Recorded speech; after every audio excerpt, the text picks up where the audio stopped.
বাইরে ভাই ফ্রান্সের কিছু নতুন নতুন সাপোর্টার আছে যাদের যন্ত্রণায়, যাদের ফাফর বাজে, যাদের ধাপ্পা বাজে, যাদের একটাই কোয়েশ্চেন ছিল যে এই ফ্রান্সকে কে আটকাবে, এই ফ্রান্সকে কে থামাবে। ও ভাই মারো মুঝে মারো, মানে কি বলবো, নতুন নতুন সাপোর্টার হলে যা হয় আর কি।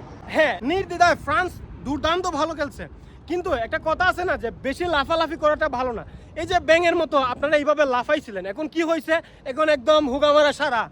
সো একটা দল ভালো খেলতেই পারে, এই জন্য আপনারা এভাবে লাফাবেন, এইভাবে মানুষকে ক্রিটিসাইজ করবেন, মানে একটা কাইন্ড অফ আপনাদের অহংকার হয়ে গেছিল যারা ফ্রান্স সাপোর্টার ছিলেন যে এই ফ্রান্সকে কে থামাবে।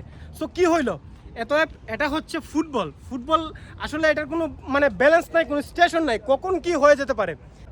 যারা বিভিন্নভাবে ধাপ্পাবাজি করছিলেন আপনারা এখন তো একদম ঠান্ডা। একটা জিনিস আমি যেটা মনে করি, একটা দল ভালো খেলতেই পারে, এই জন্য ওভার কনফিডেন্স আসলে ভালো না।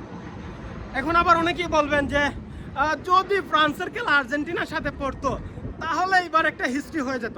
দেখেন আপনাদেরকে বলে রাখি, এই ফ্রান্সকে আমরা গত ওয়ার্ল্ড কাপে দেখে নিছি, বুঝছেন, আমাদের সাথে এত চিল্লাচিল্লি করার দরকার নাই।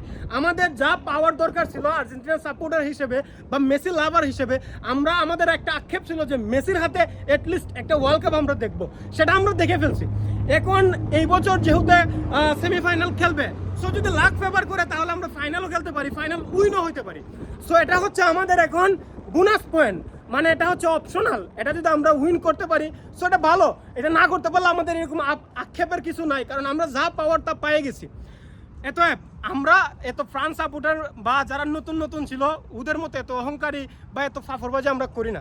ফুটবলটা হচ্ছে এনজয়ের বিষয়, আপনারা এনজয় করেন। বাট আপনারা যে হারে মানুষকে ক্রিটিসাইজ করছিলেন বা যে হারে মানুষকে ফাফর দিছিলেন এই ফ্রান্সকে থামাবে কে, সো এই ফ্রান্সকে একদম মেরে দিছে, এমন খেলা দিছে একবারে 2-0 পারছেন না তো একটা গোলও করার জন্য।